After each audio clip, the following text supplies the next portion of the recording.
The first Respect the Water luncheon was held only 4 years ago, and last year we had a little over 300 guests. As you can tell by the number of people still finding their seats this evening, tonight at the first Respect the Water evening event, an impressive 450 guests are gathered in support of this mission of water safety education. It's a very proud moment for the Drowning Prevention Coalition, and they do deserve a huge congratulations for the coalition as well as the committee that put this on, and especially to Laura and Eddie Castle. From great sorrow comes great works. There are only two clear ways to cope with sorrow: helping others and laughter. Eddie and Laura chose to do both. They filled their house with giggling children and a close and loving extended family, and they filled the hole in their heart with good works by creating a coalition of interested parties to work together to carry this message. We've been privileged to watch them both grow in strength and knowledge and determination. And now they are taking off a step further through their dedication to ISR swimming instruction and their plans for swim scholarships to teach kids to swim, and especially kids with disabilities. Tonight, in the center of your table, you find a lighthearted reminder of what we're all working for kids to be kids, to be able to enjoy and play in water safely. Thank you for being here to celebrate this evening. Please join me in welcoming the Chair of the Drowning Prevention Coalition, Wayne Thornton.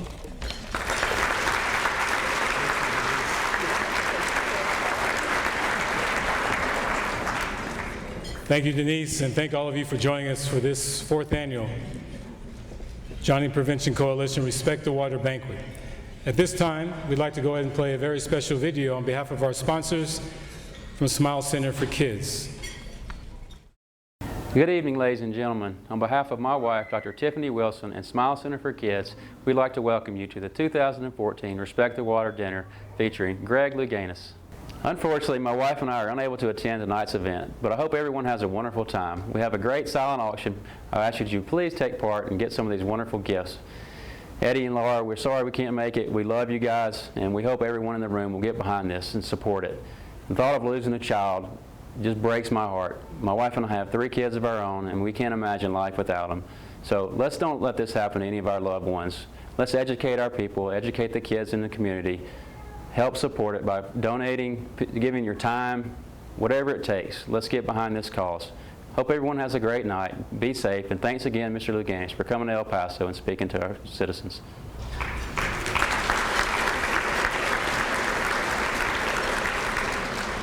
You know, Dr. Greg Wilson and his lovely wife, Tiffany, weren't able to be with us, but they're from Mississippi.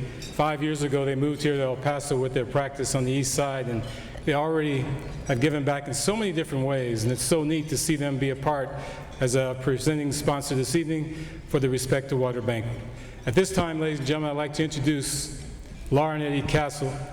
They are the reason that we are here tonight in terms of what they've been able to do to resurrect the community, to come under one roof and say as one, we will all work together in spreading the message of water safety. Two of the best people you could ever meet on the planet. Ladies and gentlemen, I give to you, Laura and Eddie Castle.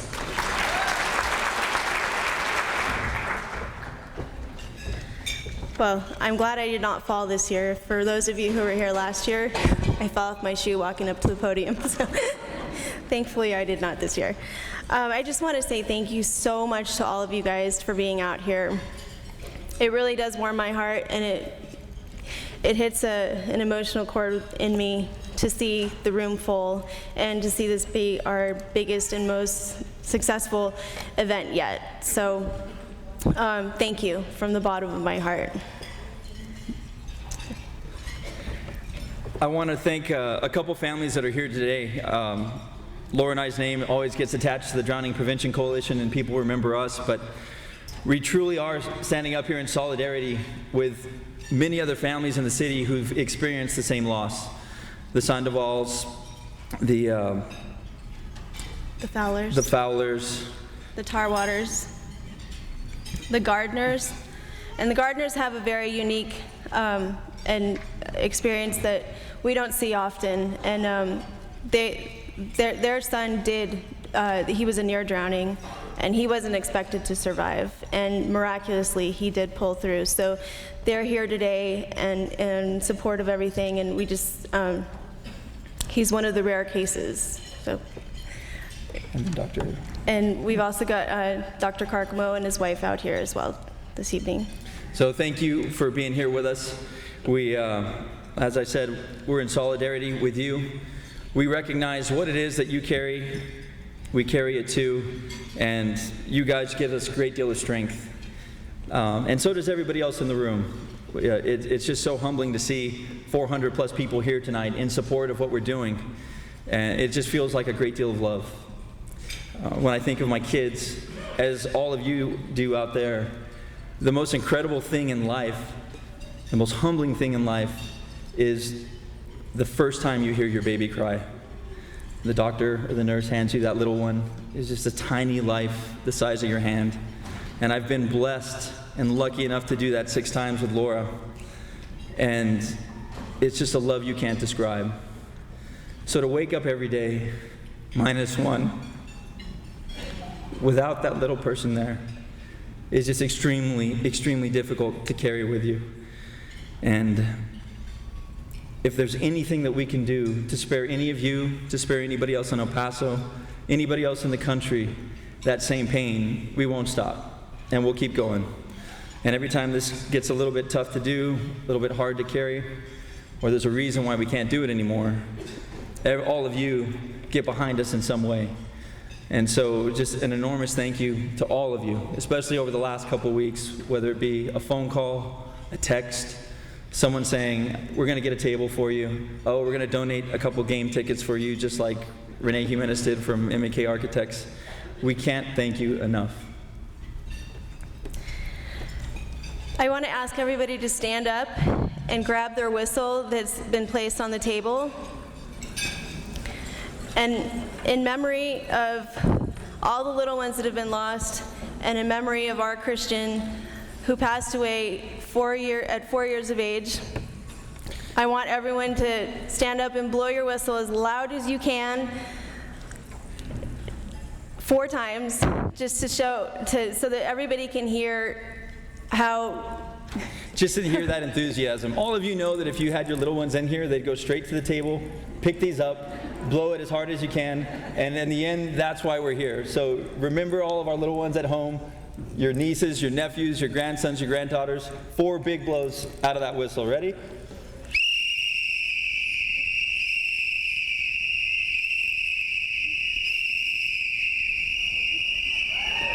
There we go. Thank you, guys. And I can't leave this podium without recognizing some very, very important and special women who made this evening possible. If I could have Rebecca Gomez, Marshall Carbonell, Sue Schechter, Susie Coles, Lynn Coburn, and Allison White. Please all stand up. And Aubrey, if you're here as well.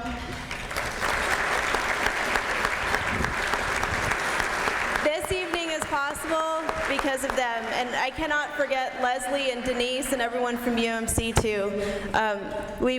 This evening is possible because of them, and the room looks beautiful. When I walked in, I love the centerpieces that they put so much hard work into this year. So just another round of applause for all those people who made it happen tonight.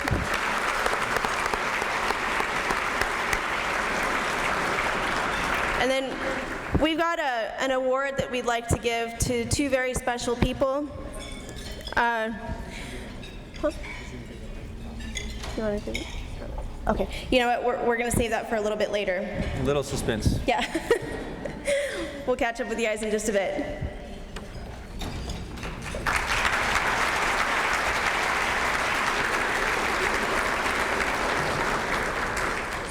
Again, don't forget, ladies and gentlemen, outside in the lobby, we have a dynamite silent auction going on as well for everybody to go ahead and take a treat and see what's out there as well. And can you believe how awesome those centerpieces are on your table? They are simply amazing. Thank you to UMC Foundation, Denise Knight, Leslie Lujan, Cindy Williams, and all the rest for their great help to make this happen. We'd like to thank as well Smile Center for Kids, but we also like to thank El Paso Electric Company, Prices Give 'em 5, along with El Paso Water Utilities and Jean and Richard Trader. So again, ladies and gentlemen, sit back and enjoy your meal and get ready to witness the greatest diver, the greatest individual that you could ever have watched on TV in your life. If you ever watched the Olympics, give it up for Mr. Greg Louganis right here. All right? No, you can stay there, Greg. Yeah, there you go. There you go. All right.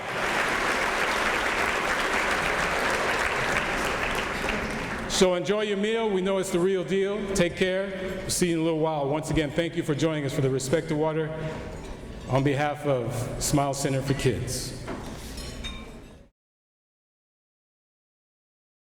Children under the age of 5 often drown silently without splashing or calling for help.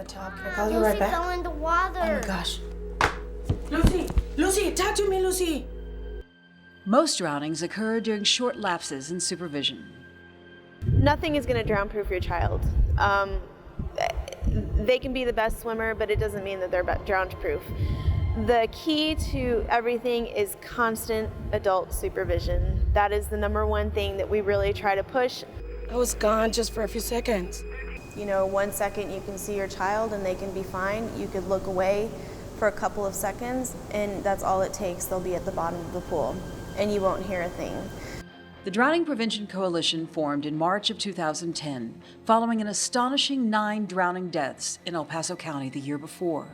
We lost our son Christian in 2006, and my husband and I started it in 2010 officially, and we brought together over 31 different organizations throughout the community. The mission of the Drowning Prevention Coalition is outreach to raise community awareness about water safety, so that we can hopefully prevent the next drowning from occurring, if at all possible, through education. The premier fundraising event of the Drowning Prevention Coalition is the annual Respect the Water Dinner, which began in 2011 with keynote speaker, former NFL player Randall Cunningham, who had just lost his son to drowning the year before. 2012 featured Cullen Jones, a near-drowning victim as a child, today an Olympic gold medalist. 2013, Nancy Baker, mother of a drowning victim, spoke as an advocate for legislation to reduce incidences of childhood drownings. And this year, we are honored to present Olympic diver Greg Louganis. And this helps us put on the number of events that we host throughout the year, such as Lifeguard Olympics, April Pools Day, May Day Citywide CPR. Drowning Prevention Coalition is under the charitable umbrella of University Medical Center Foundation. The mission of the Drowning Prevention Coalition is outreach to raise community awareness about water safety.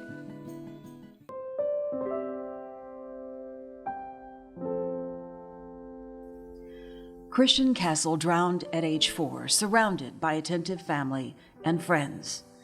The Christian Castle Water Safety Fund and It Only Takes a Second campaign was established by Christian's parents Edmund and Laura Castle and grandparents Dr. Carlos and Martha Gutierrez. The Christian Castle Memorial Fund is dedicated to scholarships for infant swimming resource lessons. Your contribution to the Christian Castle Water Safety Fund can truly save lives. So some of the funds that are given here today will help fund children who otherwise wouldn't be able to afford lessons. Giving your money towards educating our community on ways to become more safe around the water, how to prevent this tragedy from occurring in their family.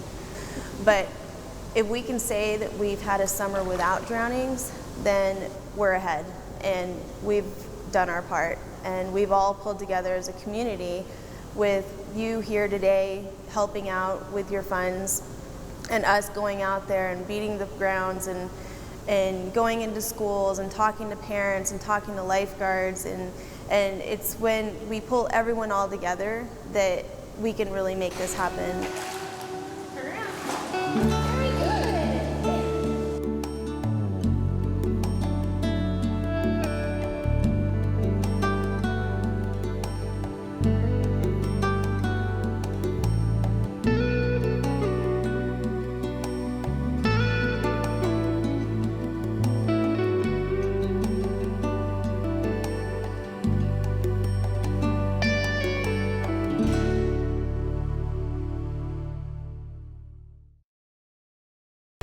Again, thank you all very much, and thanks to the Drowning Prevention Coalition Committee and the very special Laura's Committee for what they did to put this together this evening.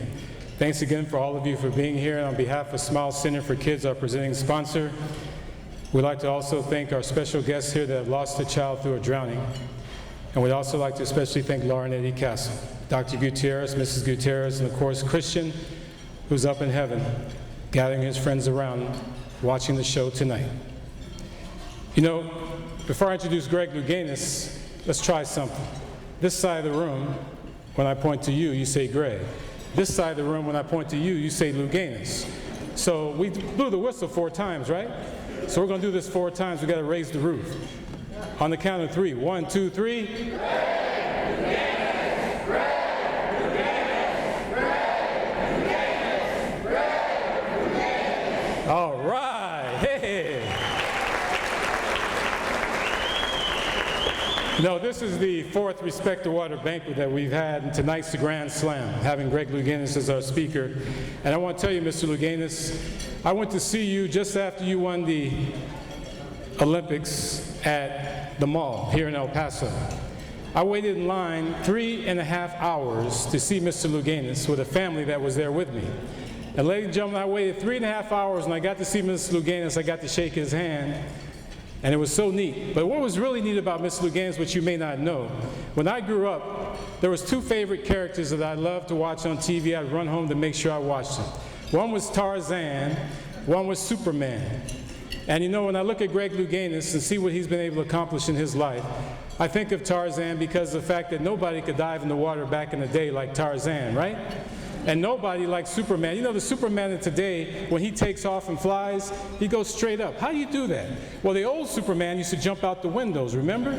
That was the way you do it. Greg Louganis was a guy, the way he died, it was epic. It was so classic, and it was so neat, so smooth, so fluid. It was something that nobody can ever duplicate. And it's a gentleman that's here tonight to be able to spread the message about what we want to do.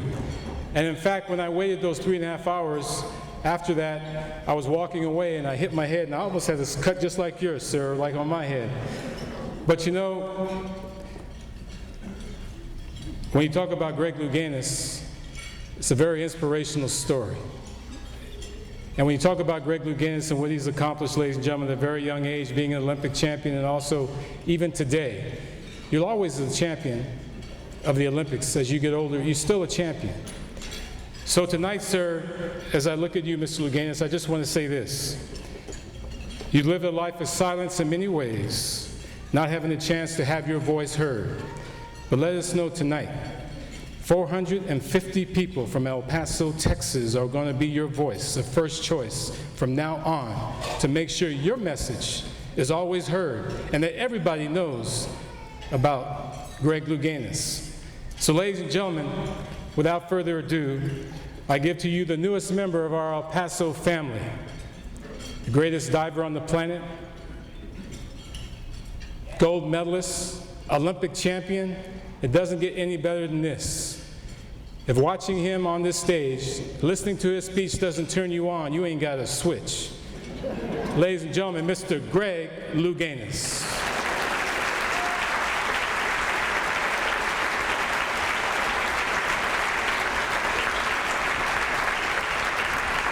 Thank you very much. You know, I was a water baby. I mean, when I grew up, my godmother had a pool, and we'd go over there. I think I was about 2 years old, and 2 or 3, and I used to sneak into the pool, and then I'd play. I was a practical joker, so you know, I would swim to the corner because from the kitchen you couldn't see me in the corner. So I would like freak my godmother out, and my mom would like come running out, you know. So, and I'd had my laugh. But you know what? It really could have been something serious. When I was growing up, there was one time, the way that the house that I grew up in was situated, it was on this hill, and then you would have to walk down the stairs, and you weren't allowed down the stairs unless there was adult supervision. That's where the pool was. So, you know, we had a certain safeguard. to be there. But one time, one of my cousins was a little toddler, just fell in the pool, and she's sitting at the bottom of the pool, and fortunately somebody was within arm's length, to reach her and make it into a game. So it really brought the awareness out that you really have to be diligent and around water, and especially with kids. So it's amazing. I had breakfast this morning with some of the families that have lost children, and it really brought back a memory for me of when I came out to my mom about my HIV status. I think it was 1993. I was diagnosed HIV positive in 1998, 6 months prior to the Olympic Games. And at that time we thought of HIV as a death sentence. And so I thought I would just pack my bags, because I was training in Florida, go to California, lock myself in my house, and wait to die. That's what I thought. But my cousin, who is my doctor, he convinced me to continue training and prepare for the 1988 Olympic Games in Seoul, Korea. And so, it was a lot more positive, something to, more positive focus. So I ended up training, and I kept this secret for a long time. I didn't talk about my sexual identity. I didn't talk about my HIV. Only a few people knew about